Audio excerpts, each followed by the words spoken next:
Peristiwa 48 jam di Malaysia yang mengubah segalanya, kisah pelajar elit Afrika Selatan. Cikgu, adakah negara di mana kita tidak perlu meragui sesiapapun benar-benar wujud? Suara Laila Davids, seorang pelajar perempuan berusia 17 tahun dari sebuah sekolah swasta terkemuka di Afrika Selatan, bergetar ketika dia menanyakan soalan itu kepada saya. Saya telah berkecimpung dalam bidang pendidikan antarabangsa selama 20 tahun. Tetapi inilah kali pertama saya menyaksikan pandangan dunia seorang pelajar berubah secara drastik dalam masa yang begitu singkat. Pada asalnya, seramai 25 orang pelajar cemerlang dari Afrika Selatan dijadwalkan untuk menyertai program latihan jangka pendek di University Auckland, New Zealand. Namun, disebabkan oleh banjir besar yang mengakibatkan keadaan darurat di sana, penerbangan kami terpaksa dialihkan secara kecemasan dan mendarat di lapangan terbang antarabangsa Kuala Lumpur, Kelia, Malaysia.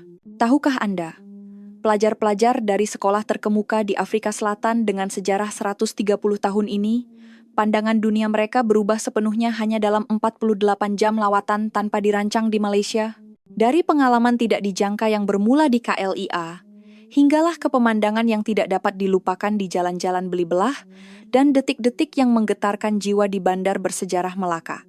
Mengapakah pelajar-pelajar ini, yang datuk nenek mereka pernah hidup di bawah rejim apartheid, tidak henti-henti menitiskan air mata di Malaysia? Di negara ini, kebaikan hati manusia adalah sesuatu yang lumrah, kata James Nkosi, seorang pelajar lelaki berusia 16 tahun, kepada wartawan di tanah airnya. Kata-kata yang menyentuh hati ini telah mencetuskan gelombang besar di kalangan masyarakat Afrika Selatan. Apa sebenarnya yang mereka lihat dan rasai di Malaysia? Mengapakah pelajar-pelajar dari sekolah berprestij ini begitu terpikat dengan Malaysia? Saya akan menceritakan kepada Anda semua catatan 48 jam yang mengejutkan ini, yang saya saksikan sendiri sebagai seorang guru Afrika Selatan dengan pengalaman selama 20 tahun. Nama saya Elizabeth, seorang guru bahasa Inggris dan kesusastraan di College St. Andrew di Cape Town selama 20 tahun. Saya telah berkhidmat dalam dunia pendidikan Afrika Selatan sepanjang kerja saya, dan pernah melawat pelbagai sistem pendidikan di seluruh dunia. Namun, peristiwa yang saya alami pada musim bunga tahun lalu, bermula di Kelia, terukir dalam ingatan saya sebagai kenangan paling menyentuh sepanjang kerjaya saya sebagai seorang pendidik. Pada hari itu, saya mengetuai kumpulan pelajar yang paling istimewa dari Afrika Selatan, 25 pelajar terbaik dari College St. Andrew, berusia antara 16 hingga 18 tahun. Mereka semua berasal dari keluarga atasan Afrika Selatan. Anak perempuan seorang hakim, anak lelaki seorang profesor universiti, dan anak-anak usahawan. Mereka adalah calon-calon elit yang akan menerajui masyarakat Afrika Selatan pada masa hadapan. Pasukan guru yang mengiringi mereka juga bukan calang-calang, diketuai oleh pengetua sekolah, Encik Robert Sinclair. Kesemua kami adalah pakar pendidikan yang memegang ijazah kedoktoran atau sarjana.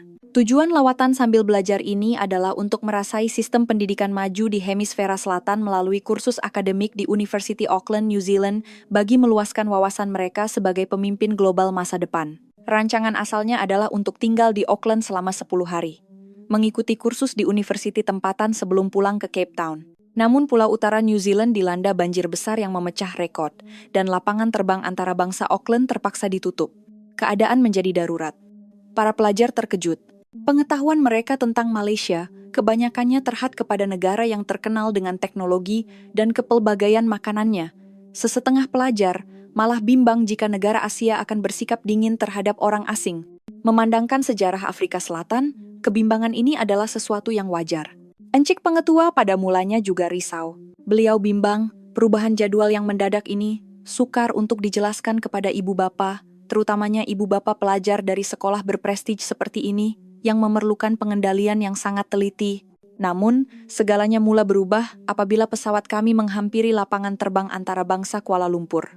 Komunikasi daripada pihak syarikat penerbangan sangat mesra dan terperinci. Mereka memaklumkan kepada kami bahwa sebuah pasukan sokongan khas telah bersedia untuk menyambut kumpulan pelajar asing yang mendarat cemas ini, dan kaki tangan pelbagai bahasa juga telah disiap-siagakan. Tahap perkhidmatan seperti ini jarang sekali ditemui, walaupun di lapangan terbang Cape Town. Biasanya dalam situasi kecemasan sebegini, kami hanya akan menerima bantuan yang paling minimum. Tetapi persiapan di Kelia jauh berbeza. Proses pendaratan juga sempurna.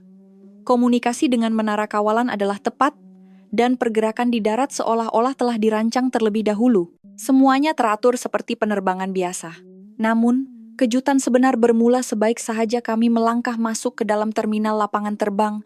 Apa yang akan berlaku dalam 48 jam berikutnya akan mengubah pandangan dunia 25 orang pelajar cemerlang ini dari akarnya.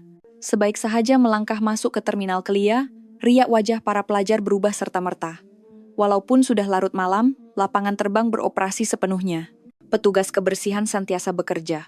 Kaunter perkhidmatan mempunyai kaki tangan yang bertugas. Dan semua kemudahan berfungsi pada tahap tertinggi. Betulkah ini lapangan terbang di Asia? Tanya Laila kepada saya. Di lapangan terbang Cape Town, banyak perkhidmatan akan berhenti selepas jam 10 malam. Oleh itu, mereka sangat terkejut dengan tahap perkhidmatan 24 jam tanpa henti ini. Panduan ke counter immigration juga sangat mengagumkan. Walaupun sekumpulan besar pelajar asing tiba secara tiba-tiba, kaki tangan langsung tidak kelihatan kelam kabut. Sebaliknya, mereka segera menyediakan laluan khas untuk kumpulan pelajar dan malah mengaturkan penterjemah yang fasih berbahasa Inggris. Perkara yang paling menyentuh hati adalah reaksi kaki tangan apabila mereka mengetahui kami dari Afrika Selatan. Mereka tidak teragak-agak, malah memberikan layanan yang lebih prihatin. Di Afrika Selatan, para pelajar bimbang akan dilayan dingin di luar negara karena warna kulit mereka. Jadi mereka berasa gementar. Tetapi di sini, keadaannya sama sekali berbeza. Penterjemah bertanya secara terperinci tentang umur dan keadaan pelajar, serta mencadangkan pelan sokongan yang terbaik. Enchik Sinclair, pengetua kami, memuji, sukar untuk mendapatkan sokongan, menyeluruh seperti ini, walaupun di lapangan terbang Cape Town. Terutamanya apabila mengambil kira usia pelajar, cara mereka menerangkan dengan perlahan dan sabar amat menyentuh hati saya. Ia bukan sekadar memproses urusan, tetapi kami dapat merasakan kehangatan dan keprihatinan mereka yang tulus untuk menenangkan pelajar asing yang resah. Prosesnya juga sangat pantas. Kami telah bersedia untuk prosedur immigration kecemasan yang rumit dan penantian yang lama, tetapi semuanya berjalan dengan sangat lancar. Kaki tangan membantu kami mengisi pelbagai dokumen dengan mesra, dan tiada langsung kesukaran akibat halangan bahasa. Lebih mengharukan lagi, mereka secara proaktif menawarkan bantuan untuk menghubungi hotel kami yang asal di Auckland. Maklumat mengenai penginapan kecemasan juga telah disediakan dengan lengkap. Mereka mencadangkan beberapa hotel di pusat bandar Kuala Lumpur yang sesuai untuk pelajar, dengan penerangan terperinci tentang ciri-ciri dan kelebihan setiap satu. Kaki tangan di sini jauh lebih mesra daripada kaki tangan lapangan terbang di Afrika Selatan, kata James Nkosi yang berusia 16 tahun dengan penuh kekaguman. Di Afrika Selatan, sikap birokratik lebih biasa, jadi dia kelihatan jarang mengalami layanan yang begitu mesra. Di kawasan tuntutan bagasi, kejutan berterusan. Bagasi ke semua 25 pelajar tiba dalam masa kurang dari 20 menit. Skrin besar memaparkan status bagasi secara masa nyata, memberitahu dengan tepat bila bagasi dari penerbangan mana akan keluar. Memandangkan kelewatan bagasi sering berlaku di Afrika Selatan, para pelajar benar-benar kagum dengan kecekapan ini. Ketika meninggalkan lapangan terbang, kata-kata Enchik Sinclair kepada saya masih terngiang-ngiang di hati saya. Saya telah menggunakan lapangan terbang di seluruh dunia selama 35 tahun. Ini adalah kali pertama saya melihat respons kecemasan yang begitu sempurna. Terutamanya sistem yang membolehkan pengguna tidak berasa cemas langsung walaupun dalam situasi yang tidak dijangka. Segalanya seolah-olah telah dipersiapkan. Saya amat terharu. Di dalam bus menuju ke hotel, mendengar perbualan para pelajar, saya juga mula mempunyai persepsi baru tentang negara yang bernama Malaysia ini. Pada masa itu, saya sama sekali tidak dapat membayangkan betapa peristiwa-peristiwa menakjubkan yang akan dialami oleh para pelajar ini dalam 48 jam berikutnya akan mengubah hidup mereka. Dalam perjalanan ke hotel, detik-detik keharuan yang pertama bermula. Di Lebuh Raya pada waktu malam dari Kelia ke pusat bandar Kuala Lumpur, pemandangan Malaysia benar-benar mengubah jangkaan para pelajar. Lautan cahaya yang terbentang di kedua-dua belah Lebuh Raya, dan kemegahan gugusan bangunan yang terancang dengan baik, membuatkan semua orang melekapkan muka mereka pada tingkap bas. Encik pengetua berkata dengan kagum, jarang sekali kita dapat melihat pembangunan bandar berskala besar seperti ini walaupun di Afrika Selatan, terutamanya. Setiap kawasan dirancang secara sistematik dengan taman dan kawasan hijau, manakala kawasan perumahan dan kemudahan komersial berpadu secara harmoni, meninggalkan kesan yang mendalam pada mereka. Apabila kami semakin menghampiri pusat bandar, pemandangan yang lebih menakjubkan terbentang. Walaupun sudah melepasi jam 11 malam, jalan-jalan masih terang benderang dengan lampu, dan ramai orang masih beraktivitas seperti biasa. Yang paling mengejutkan adalah apabila kami melihat wanita muda berjalan sendirian pada waktu larut malam. Pemandangan seorang wanita berjalan dengan selamat seorang diri hampir mustahil untuk dilihat di Afrika Selatan. Negara ini benar-benar selamat ya, kata Laila yang berusia 17 tahun dengan kagum karena di Afrika Selatan, berjalan seorang diri pada waktu malam adalah sangat berbahaya. Semasa mendaftar masuk di hotel, satu lagi keharuan menanti kami. Kaki tangan di kaunter penyambut tetamu bukan sahaja menyambut kami dengan bahasa Inggris yang fasih, tetapi apabila mengetahui kami adalah kumpulan pelajar, mereka segera mencadangkan pelan perkhidmatan yang terbaik. Walaupun kami tiba pada lewat malam, mereka masih memberitahu kami dengan terperinci tentang waktu sarapan keesokan harinya dan kemudahan di sekeliling hotel. Tambahan pula, mereka memahami bahwa kami terkandas di Malaysia karena situasi kecemasan dan malah menyediakan risalah pelancongan. Apa yang paling mengesankan adalah sambutan mereka yang tulus dari hati. Ia melangkaui perkhidmatan komersial biasa dan membuatkan kami berasa benar-benar dialu-alukan. Paling penting, mereka tidak menunjukkan sebarang layanan istimewa atau kewaspadaan karena kami adalah orang Afrika Selatan.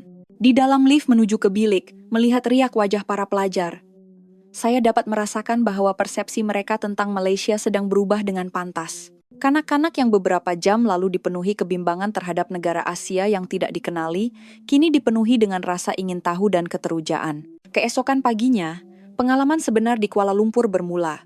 Kejutan yang akan dialami oleh pelajar-pelajar Afrika Selatan ini jauh melangkaui apa yang telah mereka lihat.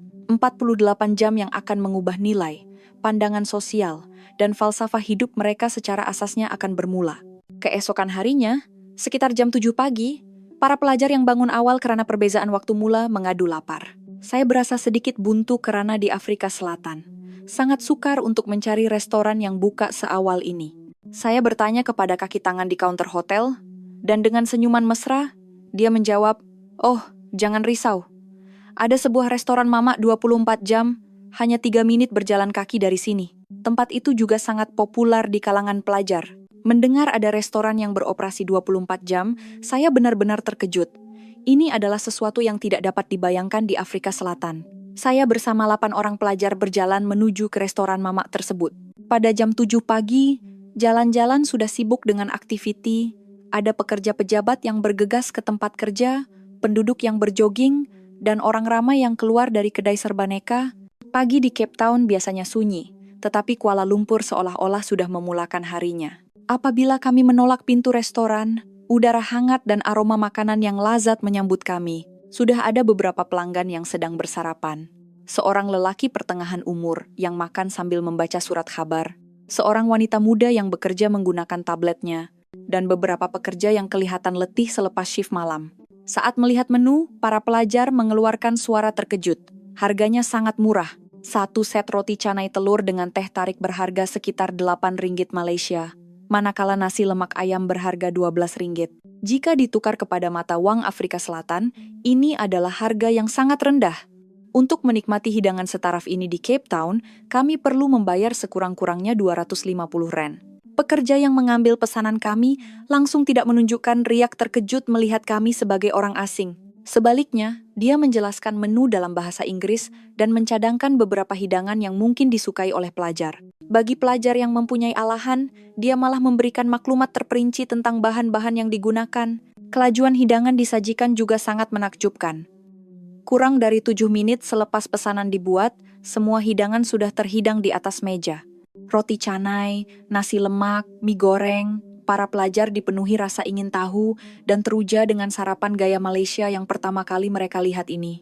Namun, apabila mereka merasai suapan pertama, ekspresi mereka serta-merta berubah. Yang paling mengejutkan mereka adalah nasi lemak. Walaupun kelihatan ringkas, rasanya sangat berbeza. Sambalnya yang pedas manis, nasi yang wangi dimasak dengan santan, dan ayam goreng rangup adalah gabungan yang sempurna.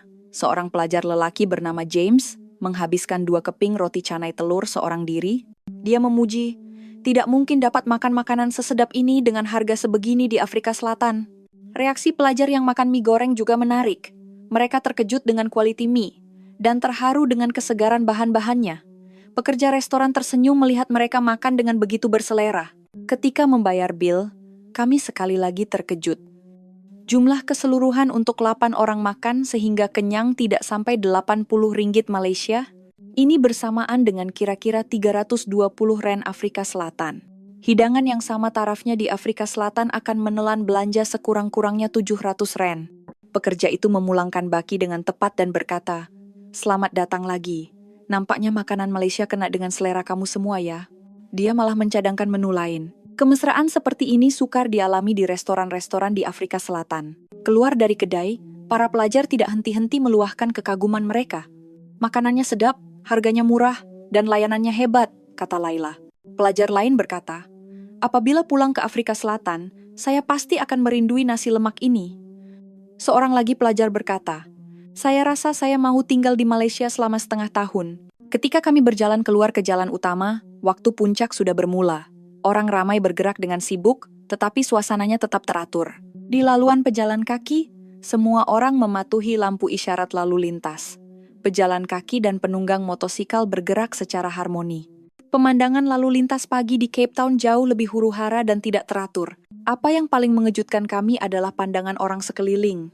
Melihat kami, orang Afrika Selatan, tiada siapa yang memandang dengan aneh. Tiada pandangan ingin tahu, tiada pandangan waspada, dan tiada pandangan diskriminasi. Mereka hanya melayan kami secara semula jadi seperti orang lain. Dalam perjalanan pulang ke hotel, kami kagum dengan kebersihan bandar. Jalan-jalan sangat bersih dan dijaga dengan baik. Kami melihat pekerja pembersihan sudah mula bekerja sejak awal pagi. Seluruh bandar seolah-olah berfungsi sebagai satu organisasi gergasi. Di Cape Town, hanya kawasan pelancongan yang agak bersih, manakala kawasan perumahan biasanya kotor. Tetapi Kuala Lumpur berbeza. Apabila kami kembali ke lobi hotel, pelajar-pelajar lain sudah bangun. Melihat kami yang keluar awal, mereka bertanya kemana kami pergi. Apabila kami menceritakan kisah sarapan pagi kami, semua orang menyatakan rasa cemburu.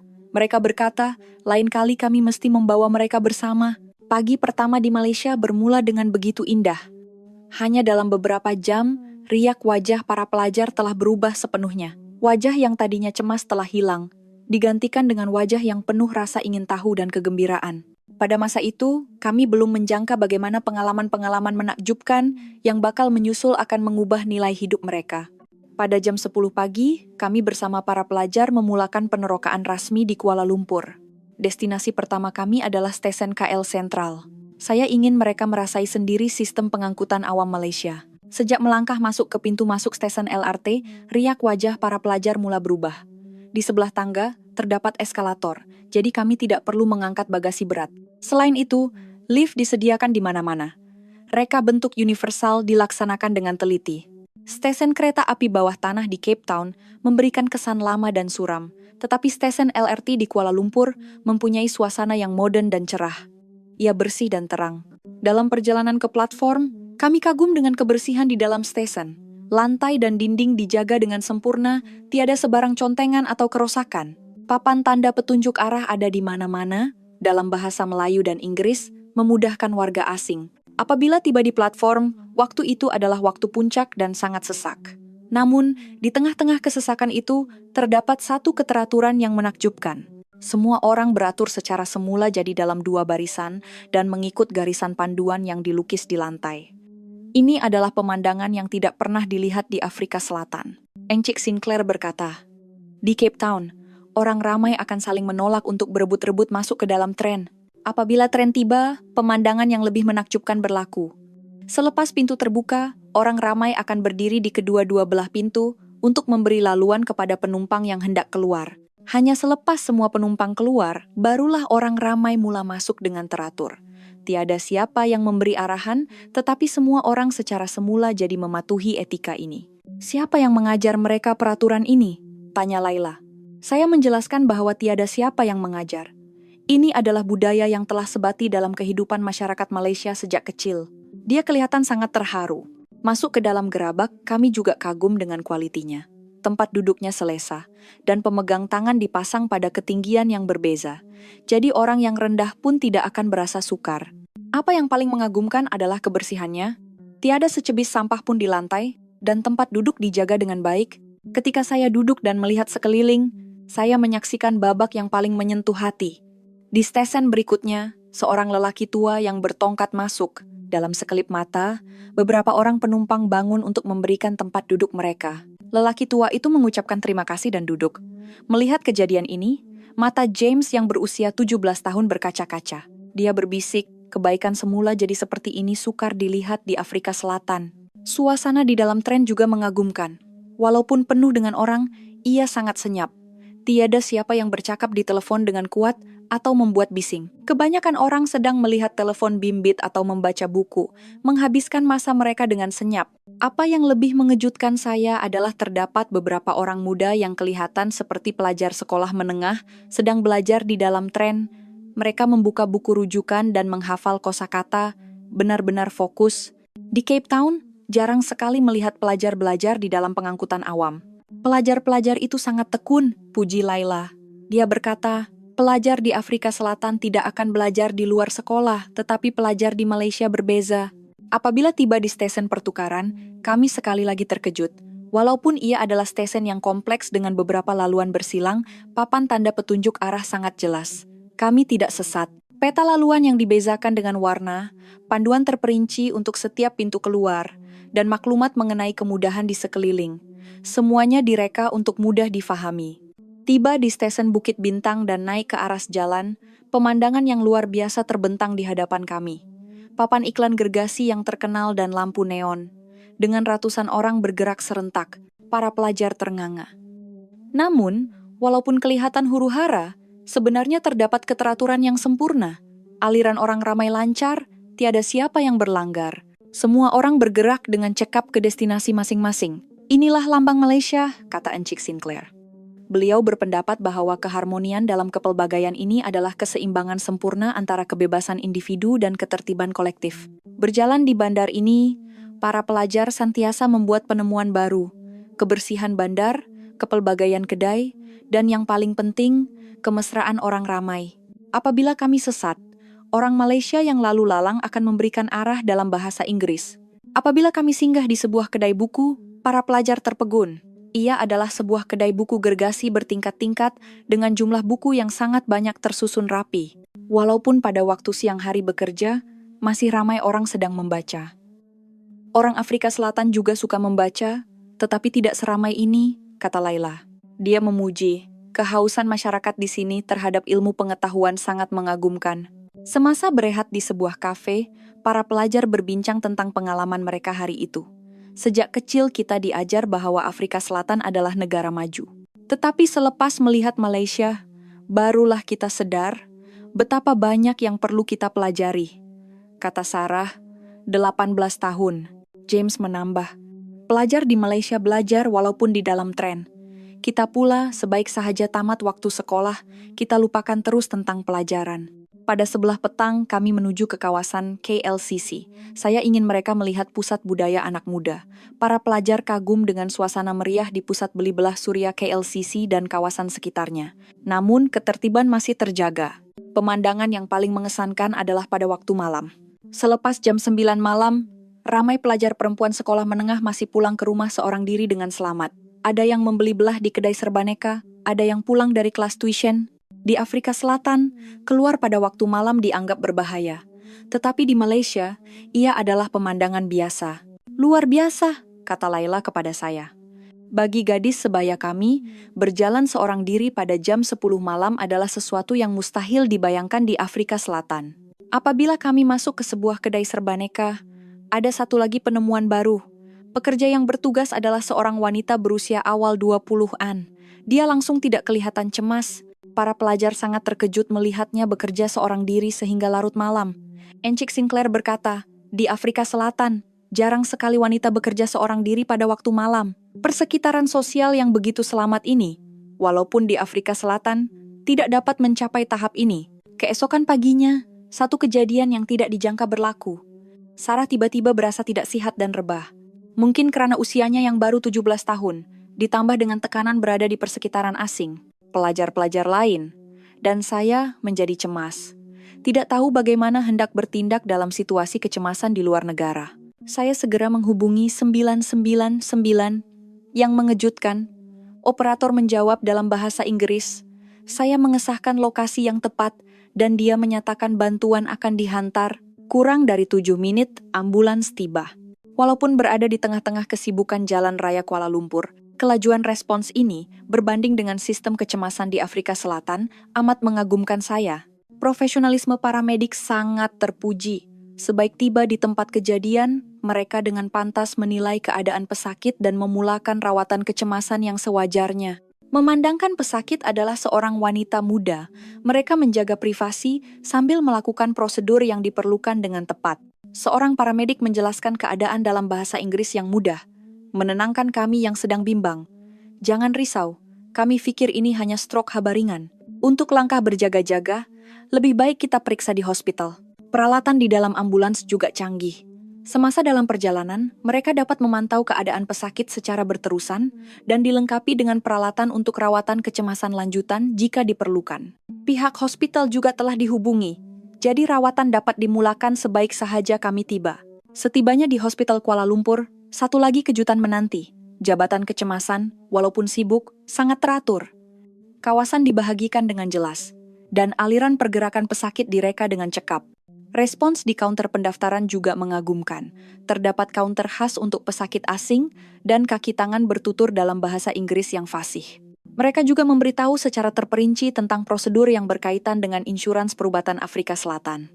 Sistem sokongan untuk warga asing seperti ini jarang ditemui di Hospital Cape Town. Semasa menunggu, juru rawat datang secara berkala untuk memeriksa keadaan Sarah.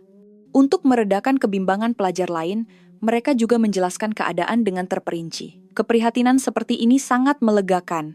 Apabila pemeriksaan bermula, profesionalisme para dokter sangat mengagumkan. Mereka mengambil kira keadaan psikologi pesakit muda, mendengar simptom dengan sabar. Pemeriksaan juga pantas.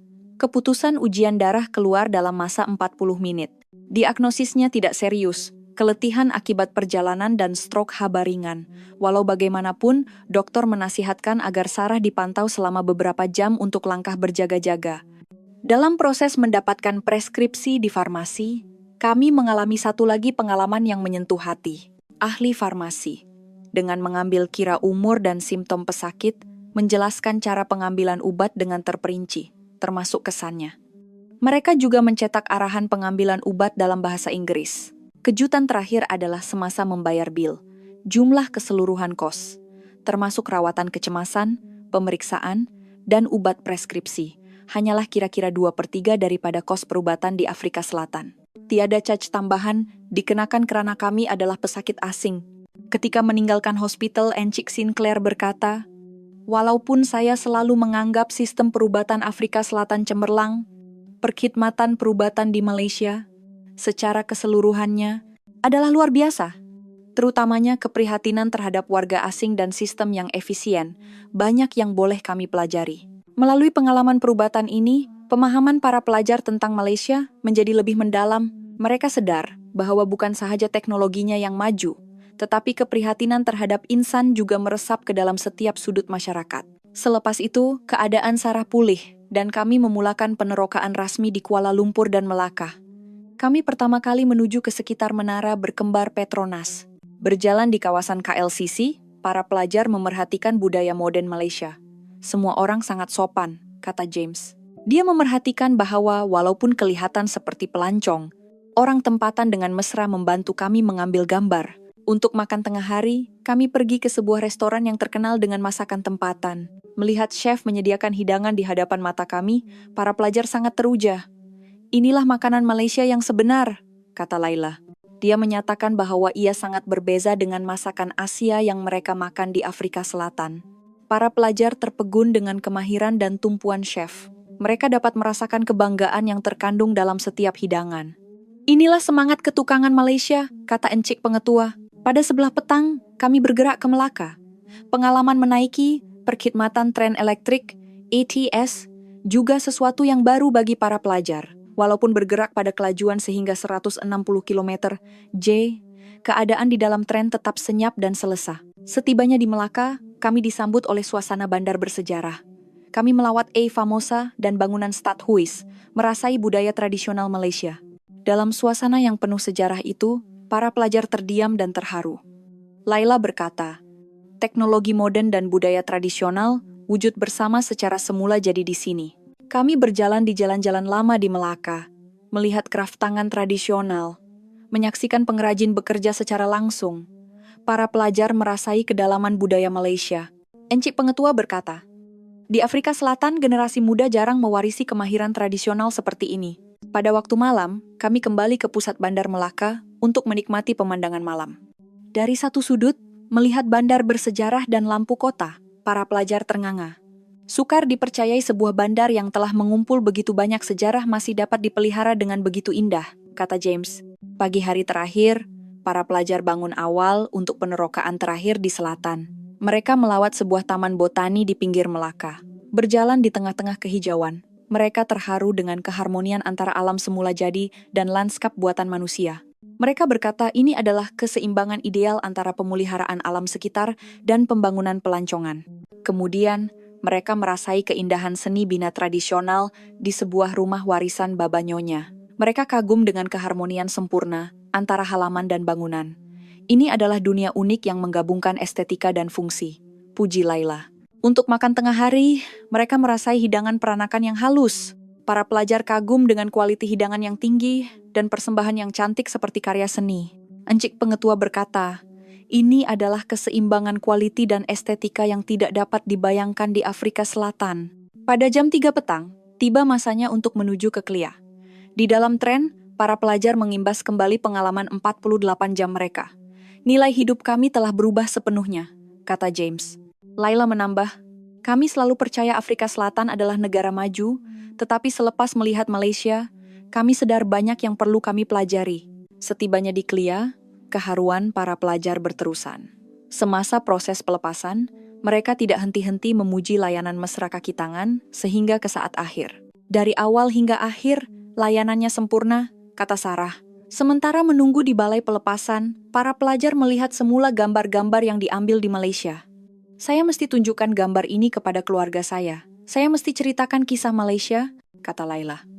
James berkata, saya mahu melanjutkan pelajaran di Malaysia pada masa akan datang. Apabila pesawat berlepas, melihat pemandangan Malaysia yang semakin menjauh dari tingkap, mata para pelajar berkaca-kaca. Ada yang berbisik, selamat tinggal Malaysia, saya pasti akan kembali. Saya juga melalui 48 jam ini, sekali lagi menyadari kehebatan Malaysia. Walaupun dibandingkan dengan pengalaman saya selama 20 tahun di Afrika Selatan, sistem masyarakat dan kekayaan hati nurani manusianya adalah sesuatu yang istimewa. Setibanya di Cape Town, para pelajar segera mula menceritakan pengalaman mereka kepada keluarga dan rakan-rakan. Ibu bapa yang menjemput di lapangan terbang terkejut melihat keterujaan anak-anak mereka. Ayah, itu benar-benar sebuah negara yang luar biasa, kata Laila kepada ayahnya. James berkata, tempat itu sangat berbeza dari apa yang kita pelajari. 2 minggu selepas pulang, perubahan besar berlaku. Gambar dan video Malaysia yang dimuat naik oleh para pelajar di media sosial menjadi tular di kalangan anak muda di Afrika Selatan. Terutamanya video pelajar Malaysia yang sedang belajar di dalam tren, yang ditonton lebih 150.000 kali. Banyak komen menyatakan, adakah pendidikan di Afrika Selatan benar-benar yang terbaik di dunia? Ramai juga yang menyeru agar mereka mencontohi sikap belajar pelajar Malaysia. Di sekolah, sambutannya juga hebat. Encik Sinclair melaporkan tentang sistem pendidikan Malaysia dalam mesyuarat lembaga pendidikan yang menarik perhatian meluas. Malaysia mula dilihat sebagai sistem masyarakat yang ideal, menggabungkan keteguhan, kecekapan, dan kemanusiaan. Media Afrika Selatan juga bertindak. Akhbar Cape Town Herald menerbitkan laporan khas bertajuk Kekayaan Hati Nurani Malaysia yang ditemui oleh pelajar Afrika Selatan yang mendapat sambutan hangat. Perubahan juga berlaku di kalangan ibu bapa. Bilangan pelajar yang ingin melanjutkan pelajaran ke Malaysia meningkat secara mendadak. Pendaftaran untuk kelas bahasa Melayu meningkat 7 kali ganda. Aktiviti di Pusat Kebudayaan Malaysia sentiasa penuh sesak. 4 bulan kemudian, satu perkara yang mengejutkan berlaku. Daripada 25 pelajar ini, 15 orang ingin melawat Malaysia sekali lagi, dan benar-benar merancang lawatan ke Malaysia bersama keluarga mereka. Laila berjaya memujuk ibu bapanya untuk menyertai kursus bahasa Melayu selama 3 minggu semasa cuti musim panas. James mula serius mempertimbangkan untuk melanjutkan pelajaran ke Malaysia selepas tamat sekolah menengah. Dia memberitahu ibu bapanya, universiti di Afrika Selatan memang bagus, tetapi saya ingin menerima pendidikan jiwa yang sebenar di Malaysia. Encik Sinclair juga menunjukkan perubahan. Beliau mencadangkan kepada Kementerian Pendidikan Afrika Selatan untuk mengkaji sistem pendidikan Malaysia dan memutuskan untuk menghantar pasukan penyiasat secara rasmi. Beliau berkata, "Terlalu banyak yang perlu kita pelajari." Setahun kemudian, saya menerima berita yang lebih mengejutkan. College Saint Andrew memutuskan untuk menjalin hubungan sekolah, angkat dengan sebuah sekolah menengah swasta di Melaka. Mereka merancang untuk mengadakan pertukaran pelajar setiap tahun. Sebagai fase pertama program ini, 20 pelajar, termasuk Laila dan James, akan belajar di Malaysia selama 4 bulan. 48 jam itu mengubah hidup saya, kata Laila. Kini, demam kajian Malaysia sedang melanda Afrika Selatan. Banyak sekolah telah memperkenalkan kaedah pendidikan dari Malaysia, terutamanya dengan memberi penekanan kepada pembangunan rohani pelajar. Saya juga kerap memberi ceramah di institusi pendidikan di Afrika Selatan, memperkenalkan sistem sosial Malaysia. Saya menjelaskan bahwa keharmonian antara teknologi dan kemanusiaan, gabungan kecekapan dan keprihatinan, serta penyatuan pertumbuhan individu dan pembangunan masyarakat adalah ciri-ciri masyarakat Malaysia. Pendaratan cemas yang tidak disengajakan akibat banjir di New Zealand itu telah membawa perubahan besar kepada pertukaran pendidikan antara kedua-dua negara. Kini, setiap bulan ada rombongan lawatan pendidikan dari Afrika Selatan yang melawat Malaysia. Semua peserta pulang dengan keharuan yang sama. Apa yang paling mengesankan adalah perubahan jangka panjang pada para pelajar yang terlibat. Selepas pulang, sikap belajar mereka berubah dengan ketara. Masa untuk belajar secara kendiri meningkat, dan keprihatinan terhadap orang lain juga semakin mendalam. Laila kini sedang menuntut dalam bidang hubungan antara bangsa di sebuah universiti di Malaysia. Dia berkata, dia berharap dapat menggunakan kekayaan jiwa yang dipelajarinya di Malaysia untuk menjadi jambatan antara kedua-dua negara pada masa akan datang. James pula mengambil jurusan pengajian Malaysia di sebuah universiti di Afrika Selatan dengan matlamat untuk bekerja di Malaysia suatu hari nanti. Dia menyatakan hasrat untuk mencipta model baru yang menggabungkan pendidikan jiwa Malaysia dengan kepelbagaian Afrika Selatan. Encik Sinclair kini mengetuai program kajian Malaysia di Kementerian Pendidikan Afrika Selatan. Dalam bidang pendidikan, terlalu banyak yang perlu kita pelajari dari Malaysia, katanya. Saya sendiri, melalui pengalaman ini, telah menilai semula nilai sistem masyarakat Malaysia. Berbanding dengan pengalaman kerja saya selama 20 tahun di Afrika Selatan, saya amat merasakan bahwa masyarakat Malaysia mempunyai elemen istimewa yang dipanggil pendidikan jiwa. Kini, saya berkhidmat sebagai penyelaras pertukaran pendidikan antara kedua-dua negara. Setiap tahun, saya membawa ratusan pelajar Afrika Selatan melawat Malaysia. Mereka semua pulang dengan keharuan yang sama. Apa yang lebih mengagumkan adalah bagaimana pengalaman di Malaysia mengubah matlamat hidup para pelajar. Mereka tidak lagi hanya mengejar kejayaan pribadi, tetapi mula memikirkan sumbangan kepada masyarakat secara keseluruhan. Walaupun pendaratan cemas akibat banjir di New Zealand adalah satu peristiwa yang tidak dijangka, ia telah mengubah kehidupan 25 orang anak muda yang cemerlang, malah memberi impak besar kepada pertukaran pendidikan antara kedua-dua negara. Sehingga kini, apabila saya menunggu pesawat di lapangan terbang, saya masih teringat akan peristiwa hari itu. Riak wajah para pelajar yang pada mulanya penuh kebimbangan, dan senyuman mereka yang bersinar dengan harapan dan keharuan selepas 48 jam. Kekuatan sebenar Malaysia bukan hanya terletak pada teknologi canggih atau sistem yang cekap. Ia wujud dalam hati nurani manusia yang benar-benar prihatin terhadap orang lain dalam budaya yang mengharmonikan seluruh masyarakat. Saya berharap pada masa akan datang, lebih ramai anak muda Afrika Selatan dapat merasai wajah sebenar Malaysia, dan semoga pengalaman ini dapat memperkaya hidup mereka serta mengeratkan hubungan persahabatan antara kedua-dua negara.